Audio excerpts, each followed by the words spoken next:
We finally got the official release date for the Nintendo Switch 2, which is going to be June 5th of this year. So we really don't have that much longer to wait for the Nintendo Switch 2. And during the Direct, I was actually kind of surprised there was no prices revealed, but the Nintendo website has updated with all of the official prices now. In the US, it's going to cost $449.99 just for the base console. If you want to get the Mario Kart bundle, it's basically $500. Now, if you live in Canada, that means it's going to be $629.99, or basically $700 for the bundle. Now, Mario Kart World is going to be the launch title for the game, which is going to be available on June 5th with release. Then we have Donkey Kong Bonanza, which actually looked pretty good, coming out on July 17th. Now, the crazy thing about the new games is their price point. $80 for Mario Kart World. That is absolutely bananas. Now, I was thinking maybe this price point was because there are these new wheels that you can get, but these are actually sold separately, and they're an additional $20 if you want to get the wheel as well.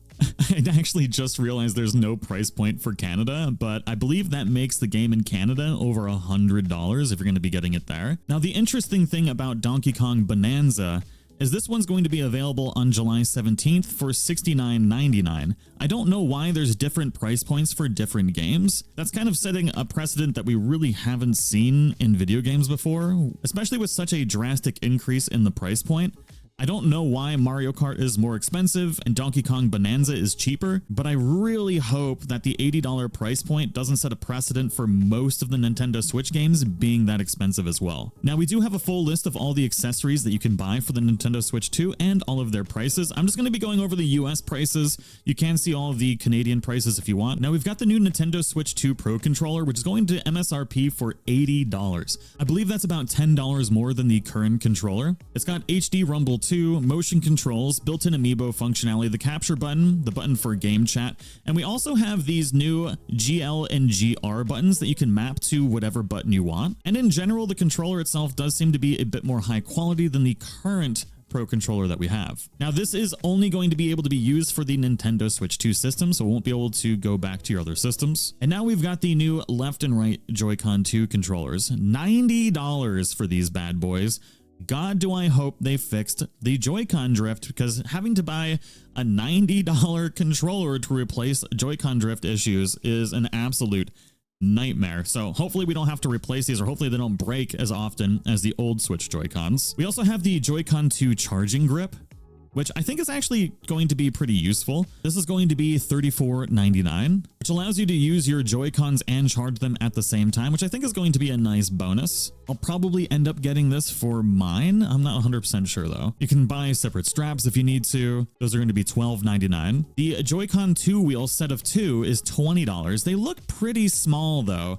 I imagine these are kids' hands, and even for the kids' hands, that's a pretty small controller, but at the same time, it really can't be much bigger because it does still have to allow you to use the Joy-Cons themselves. I've never been big on using steering wheels though, so I probably won't be getting this personally. Now, we've got the Nintendo Switch 2 camera. This is going to be $50. I kind of figured that's how much it would be. It includes one charging cable, which makes me wonder if this camera can actually be used through Bluetooth and doesn't actually have to be connected to the console itself.